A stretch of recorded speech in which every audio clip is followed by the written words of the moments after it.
How does a restless soul finally find peace? Join us on the journey of a man whose quest for truth would echo for the next 1500 years, shaping the very foundations of Western thought. This is the story of Augustine.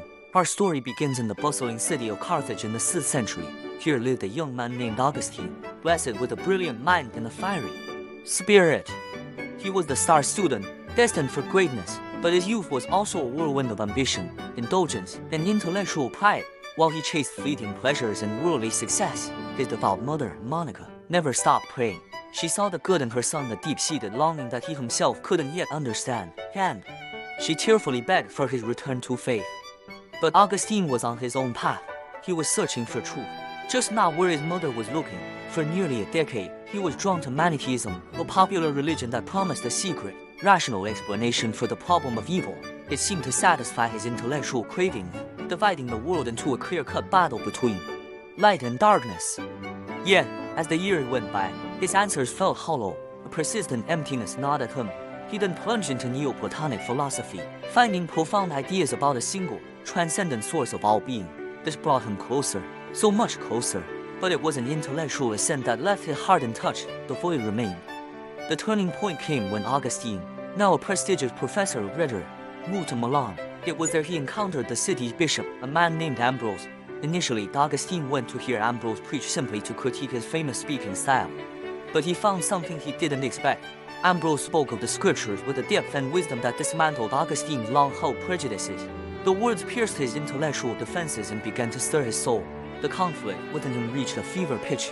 One afternoon, tormented by his inner turmoil, he fled to a garden. He collapsed under a fig tree, weeping, crying out, "How long, Lord? How long will I be angry?"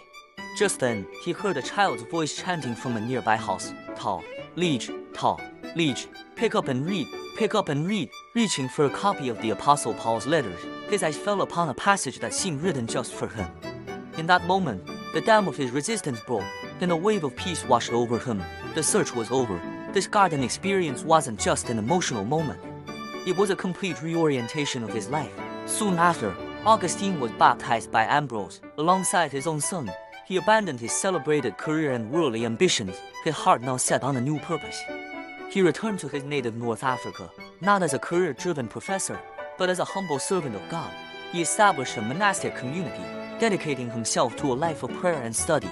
His wisdom and piety did not go unnoticed, and he was eventually persuaded to become the Bishop of Hippo, a role he would hold for the rest of his life. From the small North African city, the former seeker became one of the most powerful voices in the history of Christianity. His writings, like Confessions and City of God, explored the deepest questions of faith, reason, sin, and grace. The restless young man from Carthage had finally found his peace, not in a complex philosophical system or a life of pleasure, but in a radical surrender. His journey of transformation left a legacy that continues to inspire and challenge seekers of truth to this very day. Thank you for watching. If you found this story inspiring, don't forget to like, subscribe, and hit the bell icon for more journeys into history.